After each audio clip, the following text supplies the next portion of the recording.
got the train down, and I got on at one station. I took a seat opposite this gorgeous Thai girl. I was sitting there and I thought, she is lovely, I can't take my eyes off her. And I kept looking at her every station, and then I thought to myself, please don't get an erection, don't get an erection. But she did.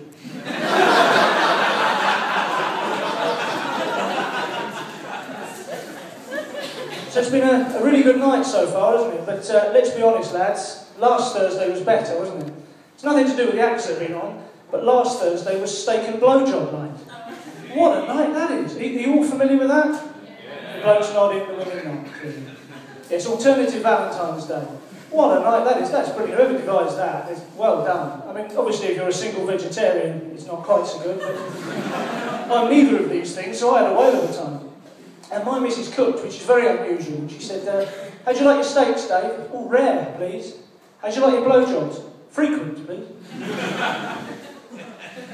So yeah, it's 21st of March today, so it's the beginning of spring. So spring has sprung, weather's getting better, summer's on its way, which is great. Except for one thing, isn't it? There's one bad thing about summer, and that's that bloody awful song that you sing to kids. The sun has got his hat on. It's shit, isn't it? And it's full of holes, isn't it? The reason it's shit is it's just full of anomalies. Even if we ignore the really basic stuff that I think a kid could pick up on, like, the sun hasn't got any arms, so how does it put the hat on and take the hat off? Where does it buy the hat? How does it have the money? Who's the shop assistant? That's a fucking commute, isn't it? Where does it keep the hat when it isn't wearing it? I've never seen a chest of drawers in the sky. Unless that's a new constellation. Is it Plough, Orion's Belt, Sun's chest of drawers? Don't see that. And the obvious thing that clearly the money, the chest of drawers, the cashier, etc. would all be just engulfed in flames by being anywhere near it. Just ignore that, that's poetic license. There is still 3 fundamental errors with that song. 1, what purpose does this hat serve?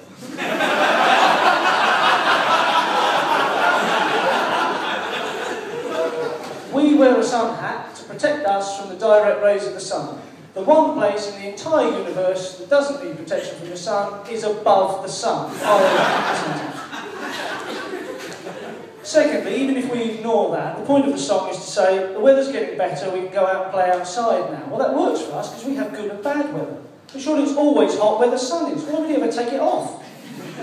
He should be permanently wearing his hat and permanently playing. How cold would it have to be for the sun to say, oh, it's a bit fucking nippy, isn't it? Where's my scarf? Oh yes, in my non-existent chest of drawers. It should just be playing in the sky, permanently with a hat, just one frantic ball of ADHD, just constantly playing. And the third point, probably the most important of all, is we spend our life saying to kids, put those matches down, don't play with fire. Except for the towering inferno in the sky, because the song says it's okay, so you can play with it. I like that table. Yeah, so supermarket shopping, going to supermarkets lately. Have you noticed the products are so marketing driven and a little bit PC now? For example, toilet roll. Used to be bog roll, and then toilet roll, and then toilet tissue, and now it's bathroom tissue.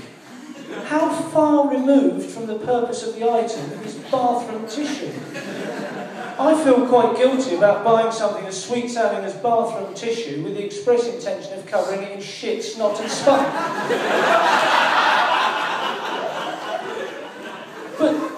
And surely the marketing doesn't need to happen, does it? I would have thought toilet roll is a pretty static sales figure. No one's going to say, oh, bathroom tissue, that sounds nice and that's sweet smelling and soft on your skin. I'll buy twice as much. Well, no, you buy what you need. They could call it Andrex shit swabs and you buy just as much. And ladies' panty liners, that has a similar thing, doesn't it? Obviously, we all call them jam rags. But I appreciate Sainsbury's are not going to have above aisle 7 jam rags, I realise that. But what's wrong with panty liners? No, they come under the ridiculous generic heading of feminine hygiene. Well, surely that's mad in itself, because if aisle 7 is feminine hygiene, aisle 6 or 8 should be masculine hygiene, but there's no such thing there. But they changed it because apparently people were embarrassed by saying, oh, where's your panty liners? But I don't get that. I mean, first of all, it's just a bodily function. I don't think there's anything to be embarrassed by, but it doesn't work anyway, because if a woman wants to buy any other toiletry, they'll ask for it by name. They'll ask for the makeup or the conditioner or the shampoo. So as soon as anybody goes into a supermarket and says, excuse me, where's your feminine hygiene? Oh, your panty liners? Yeah, I'll send them. I tell you one area where the marketeers have really got it right though. Vaseline. That has undergone a radical image change in the last few years, isn't it? Bloody hell, when I was a kid, I'm 33 now, yes, thank you, one person. You wait, it will come to you. I know you're all very young, but yeah, 10 years goes like that. In fact, getting older is not as bad as you think. 32 is my favourite age, because I could finally boast about shagging girls half my age.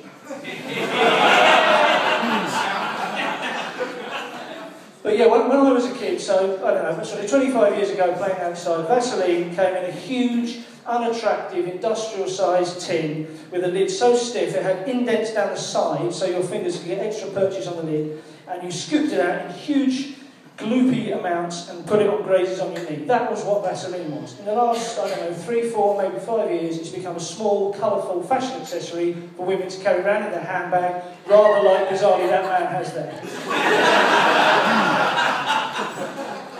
What the fuck is happening to me? What's going to happen to you when you go out that means you have to have Vaseline at that exact point? Unless it's some emergency anal sex. How could that come about? I mean, what could it be? Hello? Oh, Jesus. Oh, no. Oh, there's only one thing for it. I'm just going to have to take it up the arse now. Thank God I've got my Vaseline. I'd be buggered otherwise. Hey, sorry. So when did the rules change about eating crisps in a pub? In the old days, you get a bag of crisps, you eat a bag of crisps, well, they were nice. You can't do that now. You have to rip 3 sides off and put it in the middle of the table so everyone can share it. Well, no one consulted me on that. I don't subscribe to this, I don't do after this. It's fine sometimes, though, isn't it? It's fine if someone's feeling generous and they come back with loads of crisps. Oh, that's nice. But sometimes they ask you specifically, do you want a bag of crisps, Dave? Yes, I'll have a bag of cheese and onion, please. But they always come back and say, oh, I just got loads, I thought we could just no, I don't want to just share, I want a fucking bag of cheese and onion. That's why I asked for a fucking bag of cheese and onion. Instead, I've got to take part in this saturated, fat, impromptu buffet and watch you fucking scavengers eat my crisps. Needless rant, sorry. So The Apprentice is coming back soon, isn't it? Clearly Apprentice fans. Generally it's good, I'm not going to sort of slag it off, but every week obviously he fires someone with his shitty rehearsed ad-lib, and you've gone from anchor to wanker, you're fine. And they always say the same thing, they always go, thank you very much for the opportunity, Lord Sugar. As if he's going to say, oh, sorry, I didn't realise you were polite, oh, come back. What? Why are you suddenly being nice? Why don't they just go, fuck you, Jew boy, I'm out of here.